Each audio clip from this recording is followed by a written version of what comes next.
ওকে, তো দেখতে দেখতে আমাদের স্থিতিবিদ্যা আর একটা মাত্র লেকচার বাকি আছে আমাদের। আজকে স্থিতিবিদ্যা ইনশাল্লাহ সৃজনশীলের জন্য প্রিপারেশন কমপ্লিট হবে। এরপর একটা ক্লাস আমরা এমসিকিউ সলভ করবো, দেন শেষ। তো আজকে ত্রিভুজের চার বিন্দুর প্রবলেম গুলো করতেছি। একটা ত্রিভুজের চারটা স্পেশাল বিন্দু থাকে, ওই বিন্দুগুলো রিলেটেড কিছু প্রবলেম ছিল। সেখান থেকে আমরা সম্ভবত কোনটা দেখলাম, ভরকেন্দ্র প্রবলেম দেখছিলাম আমার যতটুকু মনে পড়ে, আর হচ্ছে অন্তকেন্দ্র রিলেটেড প্রবলেম সলভ করা হয়েছে। তো আজকে আমরা যেটা দেখবো সেটা হচ্ছে লম্ব কেন্দ্র রিলেটেড প্রবলেম দেখবো, আর একটা হচ্ছে বাকি থাকে কি পরিকেন্দ্র। লম্ব কেন্দ্র এবং পরিকেন্দ্র রিলেটেড তিনটা প্রবলেম দেখবো। তারপর আমাদের অ্যাডিশনাল একটা প্রবলেম করবো এবং আমাদের এই চ্যাপ্টারটা ইনশাল্লাহ শেষ হয়ে যাবে। তো চলো শুরু করি। তো দেখো, আশা করি তোমরা কোশ্চেন দেখতে পারতেছো কি বলছো। দেখো, এবিসি ত্রিভুজের এবিসি তিনটা কৌণিক বিন্দুতে পি কিউ আর মানে তিনটি সমমুখী সমান্তরাল বল ক্রিয়ারত আছে। তারপরে বলছে যে কি তাদের লব্ধি হচ্ছে ত্রিভুজের লম্ব কেন্দ্রগামী। লব্ধিটা কোন কেন্দ্রগামী? লম্ব কেন্দ্র দিয়ে যাচ্ছে। লব্ধি লব্ধি হচ্ছে লম্ব কেন্দ্রগামী হলে প্রমাণ করো যে P by ten is equal to Q by ten B is equal to R by ten C. তো ত্রিভুজের চার বিন্দু রিলেটেড প্রত্যেকটা প্রবলেম স্টার্টিং সেম। একটা ত্রিভুজ আঁকবা, সিমিলার একটা ড্রয়িং করবা, এ বি সি। সো এটা হচ্ছে এ এ বিন্দুতে একটা বল কাজ করতে বলছে কি পি কিউ আর তিনটি সমমুখী সমান্তরাল। তার মানে এ যে ডিরেকশনে কাজ করতেছে বি বিন্দুতে যেই বলটা কাজ করবে সেটাও কি হবে? সমান্তরাল হবে, একই ডিরেকশনে। সো বুঝাই যাইতেছে তাদের লব্ধিটাও একই ডিরেকশন। তো লব্ধিটা কি বলছে? লব্ধিটা হচ্ছে লম্ব কেন্দ্র। তো ধরলাম লম্ব কেন্দ্র এমন একটা জায়গায় আছে, ঠিক আছে? তাহলে লব্ধিটা হচ্ছে এই ডিরেকশনে কাজ করবে। তো এখানে হচ্ছে এ বিন্দুতে পি বল, বি বিন্দুতে কিউ বল, আর সি বিন্দুতে হচ্ছে আর বল। এই তিনটা বলের লব্ধি হবে কি? পি প্লাস কিউ প্লাস আর। ওকে,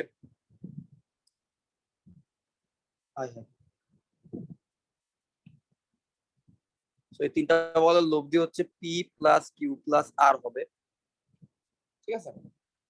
তো তারপরে অ্যাজ ইউজুয়াল আমরা যেটা করি, আমরা একটা শীর্ষ থেকে এই লম্ব কেন্দ্র দিয়ে বিপরীত শীর্ষ পর্যন্ত একটা রেখা টানবো, যেটাকে নাম দিলাম এডি।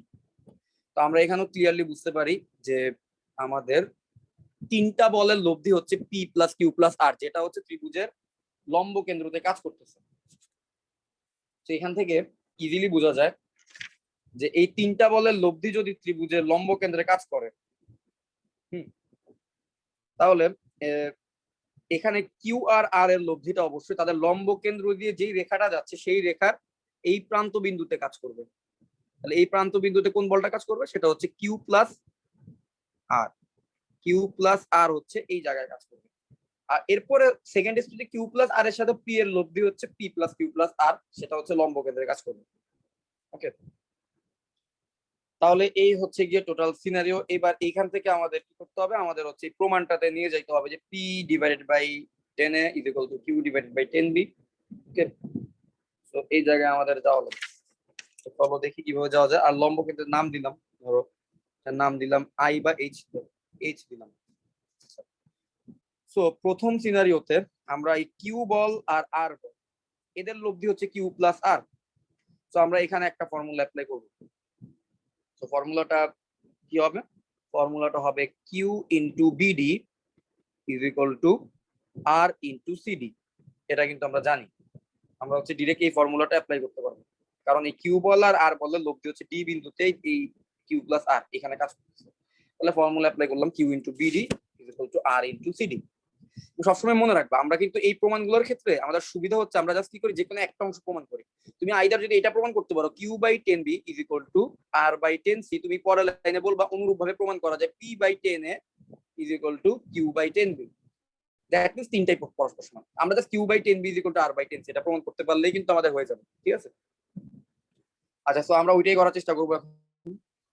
তো কিউ এর নিচে আমাদের আনা লাগবে 10 বি। আচ্ছা ঠিক আছে, তাহলে চলো দেখি কিভাবে আনা যায়। তো কিউ বাই আর লিখি, Q by R is equal to CD divided by BD.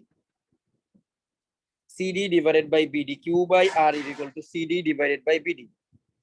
আচ্ছা আচ্ছা, এখন একটা জিনিস বলো তো, আমার যে এডিটা টানলাম, এডিটা কি কোনো লম্ব কিনা? বিসির উপর কি এডি লম্ব নাকি লম্ব না?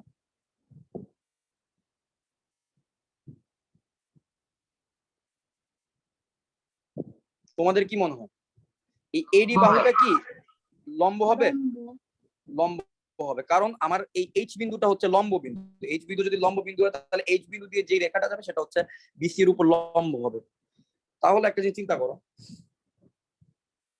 একটা কাজ করতে হবে, এই সিডি বাই বিডি আছে তো, একটা কাজ করি সিডি নিচে কিছু একটা লিখবো, যেটা লেখার কারণে আমি টেন থিটা কে আমি আনতে পারবো। সিডির নিচে এমন কিছু একটা লিখবো যেটা লিখলে আমি টেন থিটা আনতে পারবো। আবার বিডির নিচে ওই সেম জিনিসটা লিখতে হবে, এমন একটা জিনিস লিখতে হবে যে জিনিসটা, দেখো আমি সিডির নিচে যদি এক্স লিখি আবার বিডির নিচে যদি এক্স লিখি, এটা কিন্তু আমার ইকুয়েশনটাকে চেঞ্জ করতেছে না, কারণ আমি এই এক্স আর এক্স কেটে দিতেছি, ঠিক না? তাহলে আমার কোনো সমস্যা হচ্ছে না। তো আমি এখন যেটা করবো, এখান থেকে এমন একটা জিনিস লিখবো যেটা লিখলে আমি আমার কাঙ্ক্ষিত প্রমাণটা পেয়ে যাবো। তো তোমরা কি মনে হয়, এই যে এই দেখো সিডি হচ্ছে গিয়ে এই বাহুটা, সিডি হচ্ছে গিয়ে এই বাহুটা, এখন বলো তো সিডির নিচে আমি ঠিক কোন জিনিসটাকে ভাগ দিতে পারি? সিডির নিচে আমি ঠিক কোন জিনিসটাকে ভাগ দিলে আমার আইদার টেন থিটা আসবে অথবা কট থিটা আসবে। টেন আর কট যে কোনো একটা আনতে পারলে হবে, পর আমি সাফল করে দিতে পারবো। কি মনে হয় সিডির নিচে কাকে ভাগ দিতে হবে, এবং যাকে আবার বিডির নিচেও ভাগ দিতে হবে? বিডির নিচে ভাগ দিলে আমি কোন পাবো, এই টেন বা কট পাবো? এডি ভাগ দিলে এডি, ভেরি গুড। তাহলে আমি এডি ভাগ দিলাম সিডির নিচে, আবার এডি ভাগ দিলাম বিডির নিচে, আমি জাস্ট প্রমাণ আনার চেষ্টা করতেছি। তাহলে দেখো তো সিডি ডিভাইডেড বাই এডি। এখন একটা চিন্তা করো, আমি একটা রিজিয়ন মার্ক করি, দেখো এই ত্রিভুজটার রিজিয়নটার কথা চিন্তা করো। এই যে ত্রিভুজটা আছে, এই ত্রিভুজটার মধ্যে যদি আমি এই কোণটাকে যদি আমি সি কোণটাকে যদি ধরি, এই সি কোণের সাপেক্ষে এডি হচ্ছে গিয়ে লম্ব আর সিডি হচ্ছে গিয়ে ভূমি, ঠিক আছে? তার মানে এটা কি ভূমি বাই লম্ব চলে আসলো না, সিডি বাই এডি। দেখো তো সি কোণের সাপেক্ষে এই ত্রিভুজে, এই সমকোণী ত্রিভুজে CD by AD is equal to কি, ভূমি বাই লম্ব না? ভূমি বাই লম্ব। ভূমি বাই লম্বকে আমরা কি লিখতে পারি, সি কোণের সাপেক্ষে যেহেতু, তাহলে আমরা এটাকে কট সি লিখতে পারবো, কিন্তু বুঝতেছো? ভূমি বাই লম্বকে আমরা কট সি লিখতে পারবো। তাহলে সিডি বাই এডির পরিবর্তে আমি কি লিখবো, কট সি। আবার একটা জিনিস খেয়াল করো, বিডি বাই এডি, বিডি হচ্ছে গিয়ে এই বাহুটা, বিডি হচ্ছে গিয়ে কোনটা, এই বাহুটা। এবার এই ত্রিভুজটার কথা চিন্তা করো, এই ত্রিভুজটার কথা চিন্তা করো। তো এই ত্রিভুজের ক্ষেত্রে বিডি হচ্ছে গিয়ে এই বাহুটা, যদি আমি বি কোণের সাপেক্ষে চিন্তা করি, বি কোণের সাপেক্ষে এইটা কিন্তু ভূমি, আর এডি হচ্ছে গিয়ে লম্ব। তাহলে বিডি বাই এডি এটাও আবার ভূমি বাই লম্ব আসতেছে। তো ভূমি বাই লম্বকে আবার আমরা কি বলতে পারি, এটাকে আমরা বলতে পারি ওই কোণের কট, কট বি বলতে পারি। প্রমাণ কিন্তু অলমোস্ট শেষ। এই অঙ্কগুলো সহজ, কিন্তু এই অঙ্কগুলো অনেকবার বোর্ড পরীক্ষা আসছে। এবার কট সি কে আবার আমরা কি লিখতে পারি, কট সি কে লিখতে পারি 1/10 সি, আর কট বি কে লিখতে পারি 1/10 বি। তাহলে কট সি টাকে যদি আমরা কট সি কে যদি টেনে নেই, তাহলে কট সি হয়ে যাবে নিচে চলে যাবে 10 সি, আর কট বি টাকে যদি টেনে নেই তাহলে এটা উপরে চলে যাবে 10 বি, ঠিক না? 1 cot B is equal to 10 B, আর cot C is equal to 1/10 C. তাহলে কট সির পরিবর্তে 1/10 সি বসাই দিতে 10 সি নিচে চলে আসছে, আর 1 কট বি ছিল এখানে, সে তার পরিবর্তে শুধু 10 বি বসাই দিছি। তাহলে এইবার দেখো তো প্রমাণ হয়ে গেল না, Q divided by 10 B is equal to R divided by 10 C. আমরা কিন্তু একটা অংশ প্রমাণ করে ফেলছি, এবং এখান থেকে আমরা বলবো অনুরূপভাবে দেখানো যাবে কি, P divided by 10 A is equal to Q divided by 10 B is equal to R divided by 10 C. অনুরূপভাবে তুমি কিভাবে দেখাবা, অনুরূপভাবে যদি এই যে দেখো আমরা লম্ব কিন্তু দেখো তিনটা লম্ব যে বিন্দুতে ছেদ করে সেটাকে বলি লম্ব কেন্দ্র। তাহলে আমরা হচ্ছে এ শীর্ষ থেকে একটা লম্বকে কনসিডার করছি, আমি যদি বি শীর্ষ থেকে আরেকটা লম্বকে কনসিডার করতাম তাহলে আমি আরেক ধরনের সম্পর্ক পাইতাম, ওই সম্পর্ক থেকে আমি পি পি এর মানটা পাইতাম। আমি এ থেকে যেহেতু নিচে পি বিন্দু, পি বলটা যেখানে কাজ করতেছে সেইখান থেকে যেহেতু আমি হিসাব করছি, লম্বটা টানলাম, এই জন্য আমি পি ছাড়া বাকি দুইটা সম্পর্ক পাইছি। আমি যদি অন্য জায়গা থেকে টানতাম তাহলে আমি হচ্ছে যেমন কিউ বিন্দু, এখান থেকে বি বিন্দুতে কিউ বলটা কাজ করতেছে, এখান থেকে যদি লম্ব টানতাম তাহলে আমি কিন্তু প্রমাণের মধ্যে পাইতাম হচ্ছে P divided by 10 A is equal to R divided by 10 C, এটা পাইতাম। ঠিক আছে? তার মানে এইভাবে আর কি অনুরূপ ভাবে তুমি চাইলে বাকিগুলো প্রমাণ করতে পারবা। ঠিক আছে? তাহলে আমাদের প্রথম অংশের কিন্তু প্রমাণটা শেষ, প্রুফড। এবার তারপরের যে প্রবলেমটা, সেটাও বোর্ড পরীক্ষা আসে অনেক সময়, কিন্তু এই প্রবলেমটা পারলে পরেরটা ইজিলি পারা যায়। পরেরটা করার জন্য বেসিক্যালি এই পর্যন্ত তোমাকে আগে আসতেই হবে। তো আগে পরের কোশ্চেনটা দেখো। এই কোশ্চেনটা দেখছো প্রচুর পরিমাণ বোর্ড পরীক্ষায় কিন্তু আসছে। পরের কোশ্চেনটাও ইম্পর্টেন্ট, ততটা আসে নাই বোর্ড পরীক্ষা, বাট এটা ইম্পর্টেন্ট আছে। আচ্ছা, তো সেটা দেখো, P into B square plus C square minus A square Q into C square plus A square minus B square, আর হচ্ছে R into A square plus B square minus C square. আচ্ছা, এই হচ্ছে গিয়ে পরের প্রবলেম। তাহলে এই প্রবলেমটাকে এখন আমি কিভাবে সলভ করবো? জাস্ট আমি এইখানে যে প্রমাণটা পাইছি এই প্রমাণটাকে যদি 2-3 লাইন করি আমার পরের প্রমাণটা চলে আসবে। তো চলো সেটাই করার চেষ্টা করি। এখানে যে প্রমাণটা আছে চলো সেখান থেকে শুরু করি। মানে ওই প্রবলেমটা সলভ করতে গেলে তোমাকে এই প্রবলেমের এই পর্যন্ত আসতে হবে, ঠিক আছে? তাহলে p ডিভাইডেড বাই 10 এ পর্যন্ত আসছি, আর q divided by 10b, then r divided by 10 of c, এই পর্যন্ত তুমি আসলা। আসার পরে একটা জিনিস খেয়াল করবা, এখানে যে প্রমাণ আছে না, এই প্রমাণটা দেখো তো, এটা কোসাইন সূত্রের অনেকটা মনে করায় দেয়। কিন্তু cos a = ছিল, কোসাইনের একটা ফর্মুলা ছিল না ত্রিকোণমিতিতে, cos a যখন থাকতো তখন আমরা লিখতাম b স্কয়ার যোগ c square minus a square divided by 2bc। দেখো তো এটার সাথে অনেকটা এরকম মিল আছে না, b স্কয়ার যোগ c square minus a square, এই রাশিগুলো কিন্তু এখানে দেখা যাচ্ছে। তাহলে আমরা যেটা করব এখানে, খুব আমাদের কমন সেন্সই বলতেছে যে p ডিভাইডেড বাই 10 কে আমরা sin a divided by cos a লিখবো, 10 কে আমরা sin a divided by cos a লিখবো, আবার q ডিভাইডেড বাই 10b কে আমরা sin b divided by cos b লিখবো, r ডিভাইডেড বাই 10c কে আমরা sin c divided by cos c লিখবো। আচ্ছা, তারপর আর কি, তারপর হচ্ছে এই যে cos এটা উপরে চলে যাবে, তার মানে p into cos a divided by sin a। এরপরে দেখো q into cos b divided by sin b, r into cos c divided by sin c। এখন তোমাদের কাজ হচ্ছে সিম্পল, তুমি জাস্ট এখানে cos a এর যে মানটা জানো তুমি ফর্মুলা, ওই ফর্মুলাটা বসাও, sin a এর যে মানটা জানো সাইন রুল থেকে সেই মানটা বসাও, তোমার প্রবলেমটা সলভ হয়ে যাবে। আমি জাস্ট একটু হিন্টস দেই। cos a = তোমরা বসাবা, একটু আগে দেখাইলাম, a কোণের মধ্যে যখন থাকবে তখন a বাহুটাকে বিয়োগ দিতে হয় স্কয়ার করে, তার মানে থাকবে b স্কয়ার যোগ c square minus a square divided by 2bc। Similarly cos b এগুলো অ্যাপ্লাই করবা। তারপর sin a এর ক্ষেত্রে তোমরা কি করবা, তোমরা কিন্তু এই ফর্মুলাটা জানো, sin a by a = twice r, ঠিক আছে? তাহলে তোমরা sin এর পরিবর্তে বসায় দিতে পারো a ইনটু twice r, ঠিক আছে? তোমরা sin এর পরিবর্তে বসায় দিতে পারো a by sin a = twice r ছিল, তাই না? আচ্ছা, a by sin a = twice r, a by sin a = twice r। তো তোমরা এখানে sin a = বসায় দিতে পারো কি, sin এর পরিবর্তে তোমরা বসায় দিতে পারো a বাই twice r = আমরা যদি sin এটাকে ওই পাশে নিয়ে যাই sin a।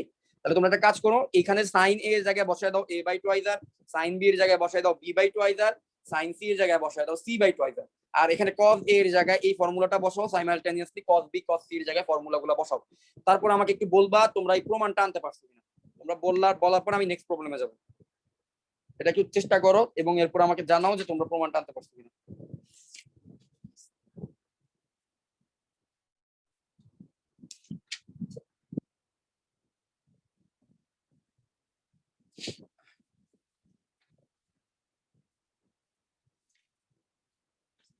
লম্ব কেন্দ্র শেষ, তাহলে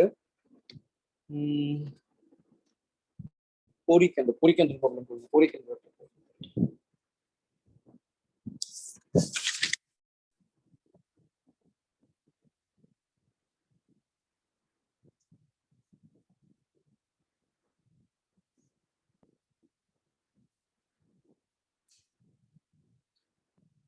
কেউ যদি পারো আমাকে বলবা তোমার কমপ্লিট হয়েছে। হইছে ভাইয়া। বাকিরা পারছো? জি ভাইয়া। ওকে, দেন আমরা নেক্সট প্রবলেমে যাই। নেক্সট প্রবলেমটা অনেক ইম্পর্টেন্ট, এটা হচ্ছে পরিকেন্দ্র থেকে একটা প্রবলেম। ওকে, তো এখানে কি বলছে দেখি। ও বিন্দুটি এ বি সি ত্রিভুজের পরিকেন্দ্র, এও বরাবর হচ্ছে পি মানের একটি বল ক্রিয়া করছে। আর দেখাও যে বি ও সি বিন্দুতে এও বরাবর পি মানের বল ক্রিয়া করছে। দেখো যে বি ও সি বিন্দুতে ক্রিয়ারত পি বলের সমান্তরাল অংশ দ্বয়ের অনুপাত সাইন বি ইসটু সাইন সি। আচ্ছা, দেখি এটা আমরা পারি কিনা। আচ্ছা, প্রথমে পরিকেন্দ্রের জন্য একটা বৃত্ত আঁকি।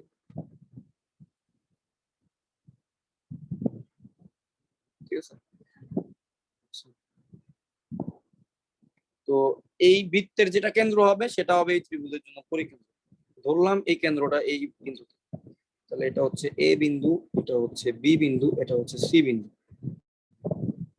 আচ্ছা, আচ্ছা আচ্ছা, এটা একটু এদিকে তুলো।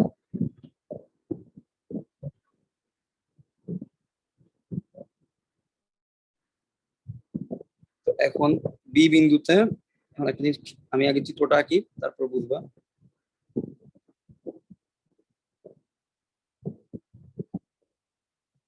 এটা হচ্ছে ও, ও হচ্ছে গিয়ে এই ত্রিভুজের পরিকেন্দ্র, তাহলে এটা হচ্ছে গিয়ে কি এও।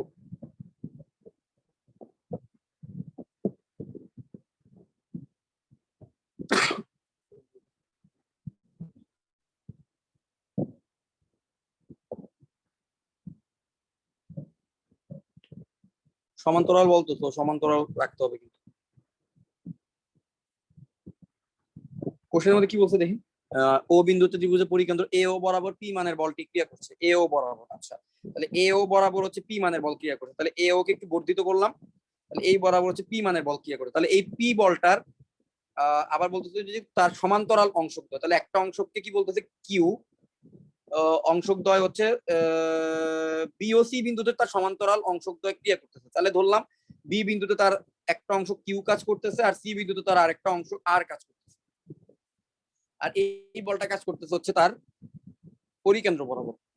ওকে, তাহলে এখন দেখাইতে বলছে যে দেখাও যে বিওসি বিদ্যুতে পি বলে সমান্তরাল অংশক দ্বয়ের অনুপাত, সমান্তরাল অংশক দ্বয়ের অনুপাত হচ্ছে মানে সমান্তরাল অংশ আছে কিউ আর একটা আর, কিউ আর আর এর অনুপাত Q is to R is equal to দেখাইতে বলছে sine two B to sine two C, তাহলে এই জিনিসটা হচ্ছে গিয়ে প্রমাণ করতে বলা হয়েছে।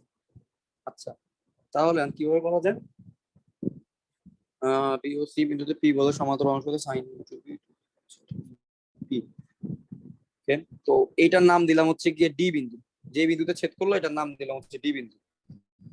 আচ্ছা, পরিকেন্দ্রের ক্ষেত্রে একটা আমাদের এক্সট্রা একটা ড্রয়িং করতে হবে পরিকেন্দ্রের ক্ষেত্রে, এই যে এই বি বিন্দুর সাথে ও বিন্দুকে যোগ করতে হবে, সি বিন্দুর সাথে ও বিন্দুকে যোগ করতে হবে। কেন করতেছি, কারণ আমরা পরিকেন্দ্রের এখানে সাইন টু বিতে যাওয়ার জন্য আমাদের হচ্ছে কেন্দ্রস্থ কোণ আর বৃত্তস্থ কোণে তোমাদের একটা উপপাদ্য ছিল 9-10 যে কেন্দ্রস্থ কোণ হয় বৃত্তস্থ কোণের দ্বিগুণ, মানে এইখানে যে কোণটা দেখতেছো না এটা তো কেন্দ্রস্থ কোণ, আর এটা হচ্ছে বৃত্তস্থ কোণ, এই কেন্দ্রস্থ কোণটা হচ্ছে বৃত্তস্থ কোণের দ্বিগুণ। তো ওইটা করার জন্য আমরা যেটা করলাম এই বিও আর সিও কে যোগ করে একটা কেন্দ্রস্থ কোণ তৈরি করার একটা সিচুয়েশন তৈরি করছে আর কি। ঠিক আছে, এই জন্য হচ্ছে পরিকেন্দ্রের ক্ষেত্রে এই যে কেন্দ্রস্থ কোণ বানানোর জন্য তোমাকে এই জিনিসগুলো যোগ করতে হবে। আচ্ছা, তো এখন আমরা প্রবলেমটা প্রসিড করি। প্রত্যেকটা প্রবলেম একই সিস্টেমে শুরু হবে। কি হবে, এই যে দেখো Q Q into BD is equal to R into CD, কারণ তাদের লব্ধি হচ্ছে পি বিন্দুতে কাজ করতেছে, তাহলে পি এর মান কত হবে বলতো, পি এর মান কিন্তু বুঝেই যাইতেছে, পি এর মান হবে কত, কিউ প্লাস আর হবে। আচ্ছা, তাহলে এটা হচ্ছে কিউ প্লাস আরই হবে পি। যাই হোক, আমরা প্রথম ফর্মুলাটা অ্যাপ্লাই করি, সব অঙ্কের মধ্যে একই ফর্মুলা, সমান্তরাল অঙ্ক কিউ ইন্টু বিডি, কারণ ডি বিন্দুতে যেহেতু লব্ধি, Q into BD is equal to R into CD. এই অংশটুকু প্রত্যেকটা প্রবলেমের জন্য সিমিলার, তাহলে এইটা করলাম। এবার পরের লাইনে আমরা Q by R is equal to CD divided by BD. আমাদের যাইতে হবে কোথায়, Q by R is equal to sine two B আর সাইন টু সি যাইতে হবে। আচ্ছা, এখন কি করা যায়, কি করা যায়, সিডি ডিভাইডেড বাই বিডি আসছে। আচ্ছা আচ্ছা আচ্ছা, wait, CD divided by BD, CD হচ্ছে এই বাহু আর বিডি হচ্ছে, তাহলে আচ্ছা তোমাদেরকে আমি একটা অ্যানালজি বলি, এটা আমাদের কাজে লাগবে। আমরা যে সাইন রুলটা পড়ছিলাম, সাইন রুলটার দিকে একটু তাকাও। সাইন রুলের মধ্যে কি ছিল, সাইন রুলের মধ্যে ছিল যে A by sine A is equal to B by sine B, ঠিক আছে। তো সেখান থেকে যদি আমরা একটা লাইন একটু পড়ি, আমরা দেখো তো এ এর নিচে বিটাকে নিয়ে আসতে পারি, তাহলে A by B is equal to আমরা কিন্তু লিখতে পারি sine A by sine B. খেয়াল করছো, তার মানে সাইন রুল থেকে চাইলে আমরা এই জিনিসটা করতে পারি, কোন একটা বাহু যেখানে এ আর, যেখানে ত্রিভুজটা আবার রাখি তোমাদের একটু বোঝার সুবিধার্থে, দেখো এবিসি যখন একটা ত্রিভুজ হয়, এটা হচ্ছে এ কোণ, আর এ কোণের বিপরীত বাহু এই যে বিসি বাহুটাকে বলা হয় এ বাহু। সাইন রুলে যেটা হইতো সেটা হচ্ছে যে কি এ বাই এ কোণের এ বাহুর বিপরীত কোণ, যে এ কোণটা সাইন এ, এটা হইতো এই যে আবার দেখো বি কোণ তার বিপরীত বাহু, এটাকে বলতাম আমরা small B, small B by sine B. তো আমরা বলতাম যে কি a divided by sin a ইজ ইকুয়াল টু b divided by sin b। এইটাকে চাইলে আমরা এইভাবে তো বলতে পারি যে a ডিভাইডেড বাই b ইজ ইকুয়াল টু a বাহুর বিপরীত কোণের sin অর্থাৎ sin a, b বাহুর বিপরীত কোণের sin অর্থাৎ sin b। ধরো কোথাও a বাই b দেখতেছো, a বাই b যদি তুমি কোথাও দেখো, তুমি তার পরিবর্তে তাহলে তুমি sin a by sin b কিন্তু চাইলে বসাইতে পারবা, ঠিক আছে? সাইন রুল থেকে তুমি a বাই b কে তুমি sin a by sin b কে পরিবর্তন করতে পারবা কিন্তু, ঠিক আছে? a পরিবর্তে sin a বসাইতে পারবা, b এর পরিবর্তে sin b বসাইতে পারবা। এটা হচ্ছে আমরা সাইন রুল থেকে কিন্তু এরকম লিখতে পারি, ঠিক আছে? এই জিনিস একটু রিমাইন্ড করাই দিলাম, কারণ এটা আবার দেখা যায় অনেক সময় এই স্টেপ, এখন একটা কাজ করবো ওই স্টেপটা অনেক সময় অনেক স্টুডেন্ট বুঝে না, আরে ভাই কোত্থেকে আনলেন, বাহুর পরিবর্তে নিয়ে আসলেন কোন, এটা সাইন রুল থেকে আমরা জিনিসটা পাই। আচ্ছা, আশা করি পর্যন্ত বুঝছো। তো এখন কাজ করি।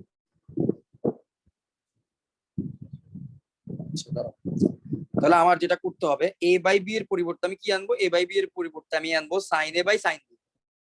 এটা আবার একটু তোমাদের বুঝাই, ত্রিভুজটার দিকে খেয়াল করো। একই ত্রিভুজের দুইটা বাহু লাগবে কিন্তু আমার, এ বি সি ত্রিভুজ। তাহলে এইখানে এ কোণের বিপরীত বাহু লাগবে, আবার বি কোণের বিপরীত বাহু বি লাগবে। তখন আমি এ বাই বি এর পরিবর্তে একই ত্রিভুজের দুইটা বাহুর পরিবর্তে দুইটা সাইনের কোণ আমি বসাইতে পারবো। তাহলে এখন আমরা চেষ্টা করব এমন কিছু দিয়ে সিডি আর এমন কিছু দিয়ে বিডি কে ভাগ দিতে, যাতে আমি একই ত্রিভুজে দুইটা বাহু পাই, একই ত্রিভুজে দুইটা বাহু পাই। সো এখন তোমরা একটু যদি খেয়াল করে দেখো, এমন কোন জিনিস আছে তোমরা বুঝতে পারবে, আমি জানি Q by R is equal to CD divided by কিছু একটা দিয়ে ভাগ দিব, বিডি ডিভাইডেড বাই কিছু একটা দিয়ে ভাগ দিব, বাট সিমিলার জিনিস দিয়ে ভাগ দিতে হবে যাতে আমার ইকুয়েশন সেম থাকে। ধরো এখানে এক্স দিয়ে ভাগ দিলে এখানেও আমি এক্স দিয়ে ভাগ দিব, বাট মজার ব্যাপার হবে যে এখানে এমন একটা এক্স দিয়ে ভাগ দিব যেই এক্স এর কারণে এটা কি হবে, ওই যে এ বাই বি আকৃতির হয়ে যাবে, মানে একই ত্রিভুজে দুইটা বাহু হবে। আবার এখানেও আমি এখানে যে এক্স দিয়ে ভাগ দিব এখানেও সেই এক্স দিয়ে ভাগ দিব, কিন্তু ব্যাপারটা হবে যে কি ওইখানেও যে দুইটা বাহুর অনুপাত থাকবে সেই দুইটা বাহু হবে একই ত্রিভুজের দুইটা বাহু। একই ত্রিভুজের দুইটা বাহু বানানোর জন্য এমন কিছু দিয়ে আমাকে ভাগ দেওয়া লাগবে। আচ্ছা, সিডি আমি আসলে কি, যে জিনিসটা দিয়ে ভাগ দিল তোমার যে দুইটা ভাগ দেয়, বলো তো সিডি কে আমি কোন জিনিসটা দিয়ে ভাগ দিতে পারি, সিডি সিডি বাহুটাকে আমি ঠিক কোন জিনিসটা দিয়ে ভাগ দিতে পারি, কোন বাহু দিয়ে? এই ত্রিভুজটার কথা চিন্তা করো, আবার এই ত্রিভুজটার কথা চিন্তা করো। দেখো তো এই দুইটা ত্রিভুজের মধ্যে কমন বাহু কোনটা, সাধারণ বাহু, যেটা দুই ত্রিভুজের মধ্যে ওডি, ওডি, ভেরি গুড। এখন আমি ওডি দিয়ে ভাগ দিব, ওডি দিয়ে ভাগ দিলে আমি একটা অ্যাডভান্টেজ পাবো, এই জন্য বেসিক্যালি ওডি দিয়ে ভাগ দিব। সো ওডি দিয়ে ভাগ দিলে দিলাম ওডি দিয়ে, এখানেও দিলাম ওডি দিয়ে ভাগ। তাহলে এবার দেখো, এবার আমি এ বাই বি কে আমি কি বলছিলাম, এ বাই বি কে sine A by sine B বলা যাবে। তাহলে এখন দেখো তোমরা নিজেরাই ধরতে পারবা, তাহলে সিডি বাই ওডি কে আমরা এভাবে সিডি এর বিপরীত কোণের উপর সাইন আর বিডি ওডি এর বিপরীত কোণের উপর সাইন এটাতে চেঞ্জ করব। দেখো এখানে আমি লিখে রাখছি সাইন ফর্ম রুল থেকে এ বাই বি কে sine A by sine B লেখা যাবে। তাহলে এখন দেখো সিডি, খেয়াল করো, তাহলে এখন বলো তো যে সিডি বাই ওডি এটাকে আমরা ত্রিভুজ সিওডি, এই যে নীল কালারের যে ত্রিভুজটা দেখতেছো না, এই ত্রিভুজ অনুযায়ী সিডি বাই ওডি এটাকে আমরা সাইন কত বাই কত লিখতে পারি? সিডি যখন নিব সিডি এর বিপরীত কোণ নিতে হবে, বিপরীত কোণের সাইন। সিডি যখন নিব সিডি বাহুর বিপরীত কোণ কত সেটা আগে বলো, সিডি বাহুর বিপরীত কোণ কত? এই বাহুটার বিপরীতে কোন কোণটা অবস্থান করতেছে? সিওডি। সিওডি, ভেরি গুড, এই কোণটা। আর হচ্ছে ওডি এর বিপরীতে আছে এই যে ওসিডি, ওসিডি আছে ওডির বিপরীতে। তাহলে আমরা কিন্তু বলতে পারি সিডি বাই ওডি পরিবর্তে আমরা বলতে পারি সিডির পরিবর্তে বলতে পারি সাইন। এই দেখো এটা হচ্ছে সিডি বাহু, এটা হচ্ছে সিডি বাহু, এর বিপরীতে আছে এই যে এই কোণটা, এই বাহুর বিপরীতের কোণটা, কারণ এই দুইটা তো পাশের কোণ আর এটা হচ্ছে তার বিপরীত দিকের কোণ, ঠিক আছে? আচ্ছা, তাহলে আমরা সিডি পরিবর্তে বসায় দিব সাইন সিওডি, সাইন সিওডি। ওডির পরিবর্তে বসাই দিব ওডির বিপরীতে কিন্তু এই কোণটা আসে, তার মানে সাইন ওসিডি, সাইন ওসিডি। আচ্ছা, এবার হচ্ছে বিডি। আবার দেখো সিমিলারলি, দেখি এইটা কে বলবা, এটা দেখি বাপ্পি বলো তো বিডির বিপরীত কোণ কোনটা, এই বিডি বাহুর বিপরীত কোণ কোনটা, হলুদ রিজনটার দিকে তাকাও। বিওডি। বিডি বাহুর বিপরীত কোণ কোনটা? BOD, very good, very good. তার মানে এটা পরিবর্তে বসাই দিব সাইন বিওডি, তারপরে ওডির পরিবর্তে এবারে দেখো ওডির বিপরীত কোণ কিন্তু এইটাও আছে, তাহলে sine OBD, sine OBD. Kind of প্রবলেমটা সলভ হয়ে যাবে এখন। Sine O BD. দাঁড়াও একটা কাজ করি, এটাকে নিচে নিয়ে যাই। আচ্ছা, সাইন সিওডি সাইন বিওডি এগুলো সবকিছু পাইছি, হ্যাঁ। তো এইবার আসলে প্রবলেম অনেকটাই সলভ। আচ্ছা, আরেকটা ইনসাইটস বলি, দেখো দেখি তোমরা বলতে পারো কিনা। আচ্ছা দেখো তো, এখানে যে আমি এইখানকার ত্রিভুজটাকে আলাদাভাবে দেখাই। এখানে যে ত্রিভুজটা দেখো তো, আমি যে ত্রিভুজ, এই যে দেখো পুরো রিজিয়নটাকে মার্ক করি, এই ত্রিভুজটার কথা চিন্তা করো, এই পুরো ত্রিভুজটার কথা চিন্তা করো। ও বিসি, এই ত্রিভুজটা হচ্ছে কি ও বি আর সি, এই ত্রিভুজটাকে আলাদাভাবে আমি এখানে দেখাচ্ছি। আচ্ছা দেখো, এখন এই ত্রিভুজটাকে আলাদাভাবে দেখাচ্ছি। এখন একটা জিনিস বলো তো, এখানে ওবি বাহু আর ওসি বাহু কি পরস্পর সমান হবে কিনা, আর হইলে তার লজিক কেন সমান হবে? ওবি আর ওসি কি সমান হবে? জি ভাইয়া। কেন সমান হবে? একই বৃত্তের ব্যাসার্ধ। Very good. একই বৃত্তের যেহেতু ব্যাসার্ধ, তাহলে ওবিও হচ্ছে এই বৃত্তের ব্যাসার্ধ, ওসিও হচ্ছে ব্যাসার্ধ, তার মানে ওবি আর ওসি সমান। এখন একটা মজার ব্যাপার হচ্ছে, আমরা 9-10 একটা উপপাদ্য শিখছিলাম যে যদি বাহু দুইটা যদি সমান হয়, তাহলে ওই বাহুর বিপরীত কোণগুলো সমান হবে। মানে ওবি আর ওসি যদি সমান হয়, তাহলে ত্রিভুজ ওসিবি হবে কার সমান? ত্রিভুজ ওবিসি এর সমান হবে। বুঝতে পারছো? যদি আমার ওবি আর ওসি বাহুটা সমান হয়, তাহলে এই কোণটা আর এই কোণটাও সমান হবে। তোমাদের মনে আছে কিনা জানি না, বাট এরকম একটা উপপাদ্য ক্লাস 9-10 ছিল, এবং এটা কমন, এটা তো সবাই পড়তো মোটামুটি। এটা বইয়ের এক্সট্রা উপপাদ্য না, বইয়ের মেইন উপপাদ্য। এটা পড়ার কথা, 9-10 হবে অথবা তার আগেও থাকতে পারে, আমি জানি না। সো ওবি আর ওসি এই দুইটা বাহু সমান হলে তার তার বিপরীত কোণগুলো হচ্ছে কি সি আর বি কোণ, এই বি কোণ আর সি কোণ এরাও কিন্তু সমান হবে। তাহলে এইবার একটা জিনিস চলো দেখি, এখানে এবার সেখান থেকে দেখো সাইন ওসিডি, এই যে সি কোণ, আবার সাইন ওবিডি, দেখো তো সাইন ওসিডি হচ্ছে গিয়ে এই কোণটা, সাইন ওবিডি হচ্ছে এই বি কোণটা। তাহলে বলো তো সাইন ওসিডি আর সাইন ওবিডি কে আমি কেটে দিতে পারবো কিনা?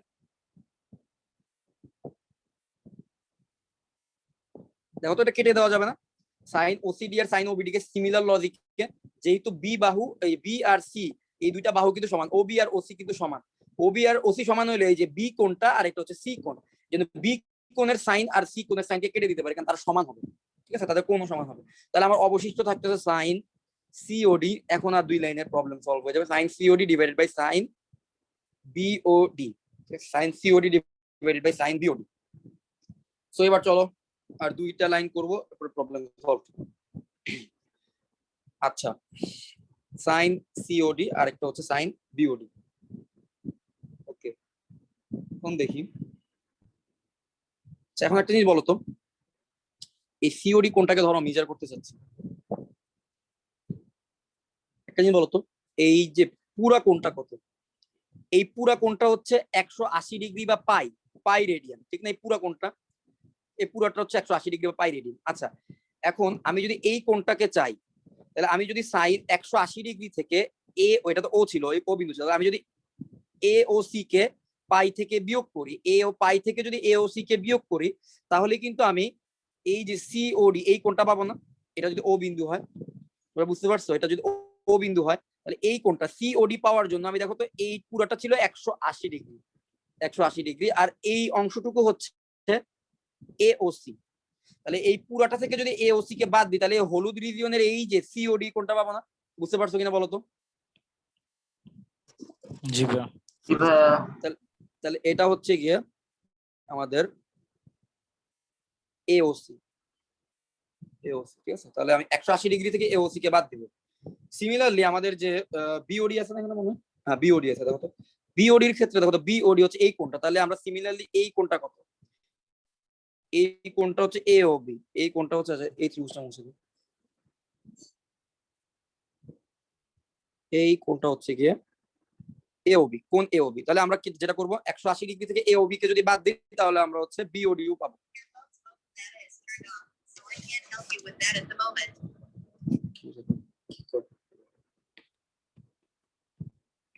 আচ্ছা, তো সিওডির পরিবর্তে বসাই দিই সাইন,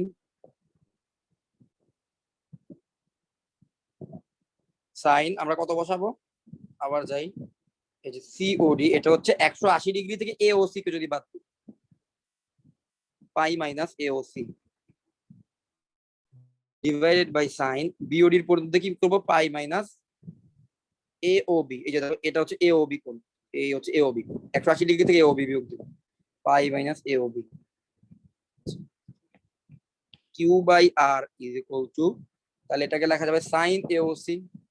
আমরা জানি কি sine pi minus theta is equal to sine theta, sine pi minus AOC is equal to sine AOC, sine pi minus AOB is equal to sine AOB. এইবার চলো, এবার আমরা যেটা অ্যাপ্লাই করবো আমাদের লাস্ট মানে স্টেপ আর কি, সেখানে আমরা যেটা করব কেন্দ্রস্থ কোণ আর বৃত্তস্থ কোণের ফর্মুলা অ্যাপ্লাই করব। এটা হচ্ছে গিয়ে কেন্দ্রস্থ কোণ, এটা হচ্ছে আরেকটা কেন্দ্রস্থ কোণ। সো এইটা এই কেন্দ্রস্থ কোণ হবে বৃত্তস্থ কোণের দ্বিগুণ।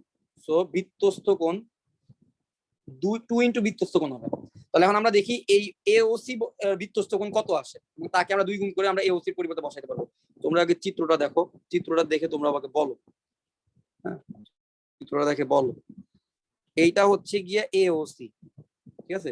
এইটাও যদি কেন্দ্রস্থ কোণ হয়, এওসি যদি কেন্দ্রস্থ কোণ হয়, তাহলে তার বৃত্তস্থ কোণ কত হবে? এবিসি। এবিসি কোণ।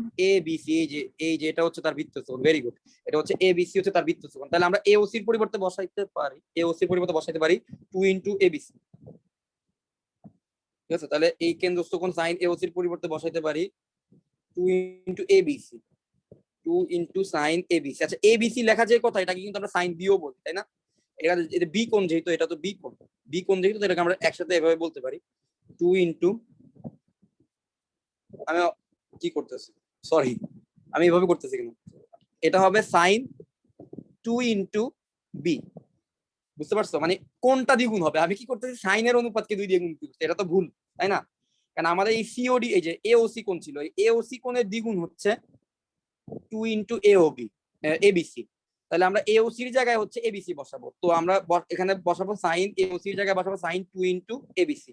তো সাইন এবিসি লেখা যে কথা, এটাকে শুধু সাইন বি লেখা একই কথা, কারণ আমাদের মাঝখানের কোণটাই হচ্ছে গিয়ে কাজ করে, তা সাইন 2 বি লেখা একই কথা। সিমিলার লজিকে আমরা এটাকে লিখতে পারলাম sine 2 B divided by sine AOB. তো এবার এওবি কে আমরা যদি চেঞ্জ করে দেখো তো, এবার এটাকে মুছি, দেখো এওবি, এওবি হচ্ছে এই কোণটা, এটা হচ্ছে কেন্দ্রস্থ কোণ। তাহলে এইটার বৃত্তস্থ কোণ হচ্ছে এই সি কোণটা, দেখো এই সি কোণটা হচ্ছে তার বৃত্তস্থ কোণ।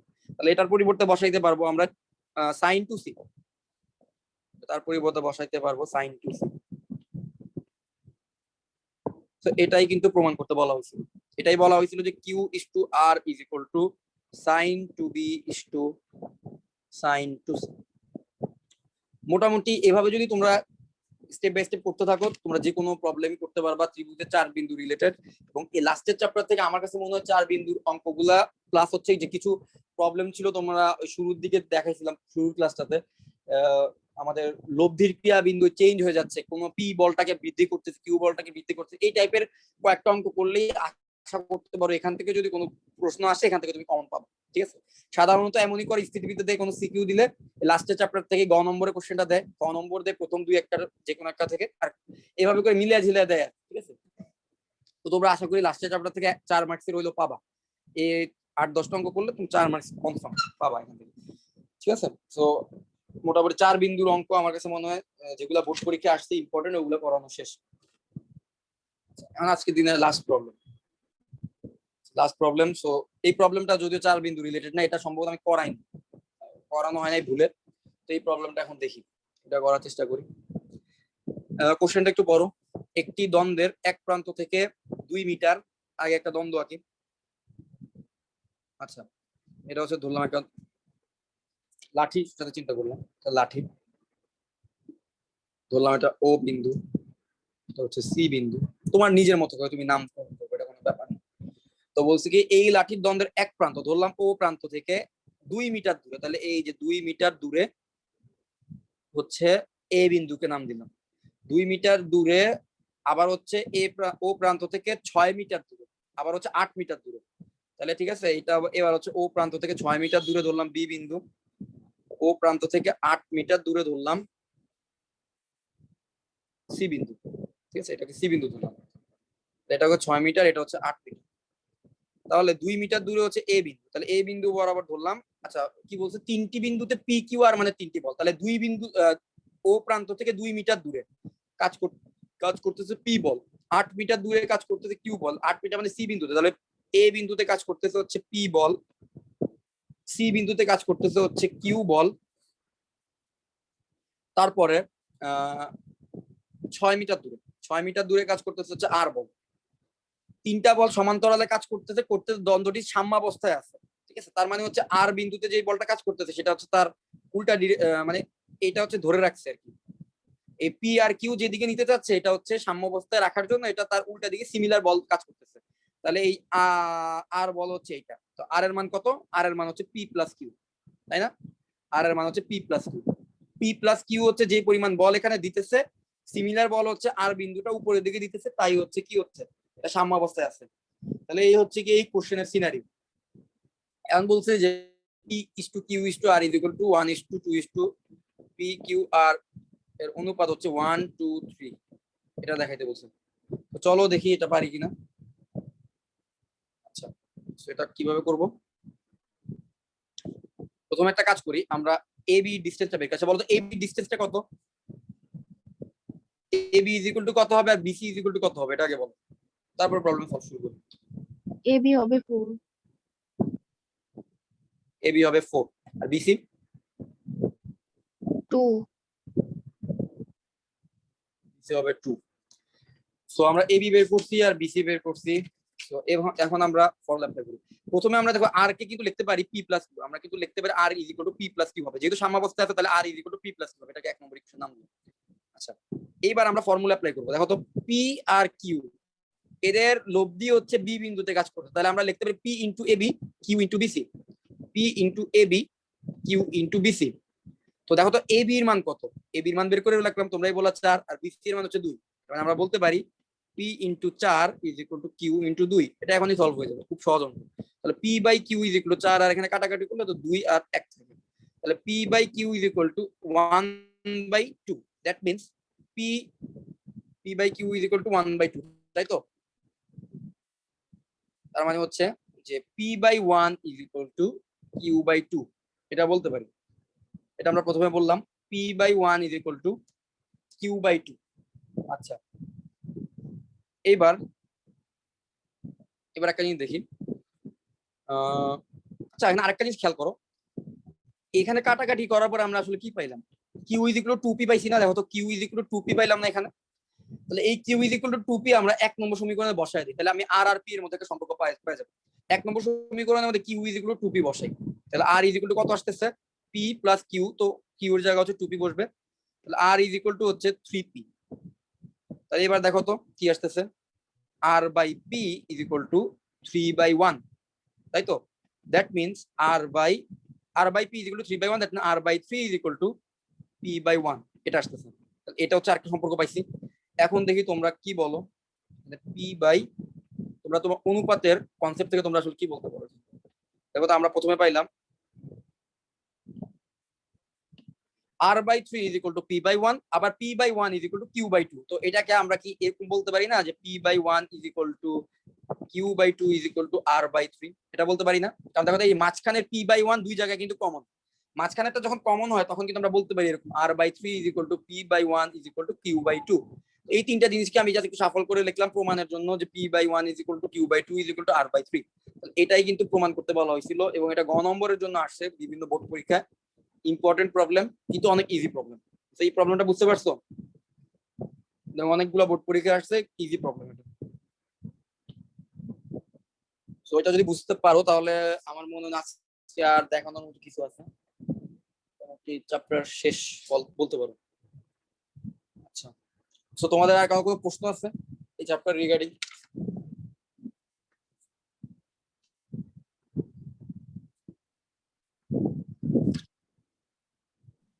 ভাই এমসিকিউ কি 3টা চ্যাপ্টারের উপরে হবে না ক্লাস? হ্যাঁ, এমসিকিউ হচ্ছে একটা ক্লাসের মধ্যে আমি এই চ্যাপ্টার পুরো স্থিতিবিদ্যার এমসিকিউ সবগুলাকে দেখবো, একটু ইম্পর্টেন্ট গুলা দেখার চেষ্টা করবো। বোর্ড পরীক্ষা প্লাস ভর্তি পরীক্ষার এমসিকিউ। ভর্তি পরীক্ষা বলতে স্পেশালি ভার্সিটি গুলোতে আর কি, যেগুলো তোমাদের বোর্ডের সাথে একটু সামঞ্জস্যপূর্ণ, প্লাস একটু তোমার কনসেপচুয়াল আর কি, যেগুলো করলে তুমি একটু কনসেপ্টটাও বিল্ড হবে আস্তে আস্তে, ঠিক আছে? এই টাইপের এমসিকিউ গুলো সলভ করাবো, তারপর হচ্ছে একটা পরীক্ষা নেবো, ঠিক আছে? আর তোমাদের আগের যে পরীক্ষাটা দিছিলাম, আই এম ভেরি সরি, আমি ওই টাইমে একটু বিজি ছিলাম, রোজার সময় ক্লাসে তোমাদের নেই 15 দিন, আমি মনে হয় খাতাগুলো দেখতে পারিনি। তো আমি চেষ্টা করব যে এবার এক্সাম, তোমাদের এবার যদি এক্সাম নেই তো ওই খাতাগুলো সহ একসাথে রেজাল্ট দেওয়ার চেষ্টা করবো ইনশাল্লাহ। তো নেক্সট ক্লাসে ইনশাল্লাহ চেষ্টা করবো এমসিকিউ গুলো সলভ করে দেওয়ার। তো এখানে আরেকটা কথা আছে, কথা হচ্ছে যে স্থিতিবিদ্যা তো শেষ, স্থিতিবিদ্যা শেষ হওয়া মানে কিন্তু আমাদের কিন্তু শর্ট সিলেবাস কিন্তু কমপ্লিট হয়ে গেছে। এখন তোমরা আসলে কি চাচ্ছ, যে আমি কি শর্ট সিলেবাস যেহেতু আমাদের শেষ, কি আমি শর্ট সিলেবাসের উপর আগে ফোকাসটা করব, যে শর্ট সিলেবাসের আমি বিভিন্ন বোর্ড কোশ্চেন গুলা টেস্ট পেপার থেকে সলভ করাবো, নাকি এগুলো সলভ করানোর পরে লং সিলেবাসে যাব, নাকি আমি শর্ট সিলেবাসের বাইরে যে আমাদের 3টা চ্যাপ্টার এখনো করানো হয়নি, 3টে চ্যাপ্টার কি কি, একটা হচ্ছে সম্ভাবনা, ছোট একটা চ্যাপ্টার, তারপর আবার গতিবিদ্যা আছে বিশাল একটা চ্যাপ্টার, তারপর আমাদের আরেকটা চ্যাপ্টার কি আছে দ্বিপদী, দ্বিপদী আছে, ঠিক আছে। এই 3টা চ্যাপ্টার কিন্তু আমরা এখনো করি নাই। আমরা শর্ট সিলেবাসের বাইরেও কিন্তু কয়েকটা চ্যাপ্টার করে ফেলছি, তখন যেহেতু আমরা জানতাম না যে শর্ট সিলেবাস দিবে, তো আমরা ওগুলো করে ফেলছি। তো আমাদের এই 3টা কিন্তু এখনো বাকি আছে। আমার কথা হচ্ছে যে তোমরা আসলে কি চাও, যে আমার যেহেতু স্থিতিবিদ্যা শেষ, তবে তো নেক্সট উইক থেকে নতুন চ্যাপ্টারে যাব, নাকি আমরা স্থিতিবিদ্যা থেকে শুরু করে বাকি যে চ্যাপ্টারগুলো শর্ট সিলেবাস আছে সেগুলার সিকিউ গুলো সলভ করবো আমরা? তোমাদের কি মতামত সবার কাছ থেকে শুনি। আসিয়া বলো তো।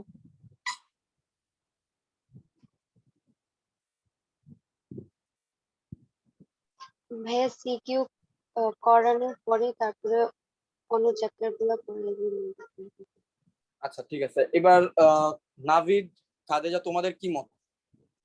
আগে সিকিউ, ভালো হবে। আচ্ছা ঠিক আছে।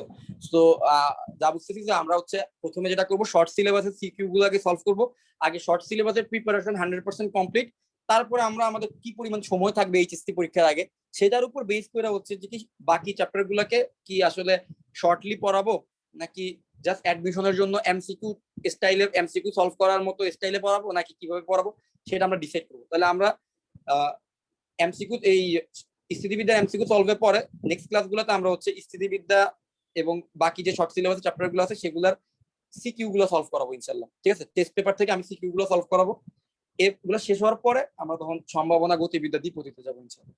ওকে, তাহলে আজকের ক্লাসটা অনেক শর্ট ক্লাস হয়ে গেছে। তো যাই হোক, আজকের ক্লাস এই পর্যন্তই থাকুক। নেক্সট ক্লাসে থাকবো, নেক্সট ক্লাস থেকে আমরা এমসিকিউ সলভ করবো।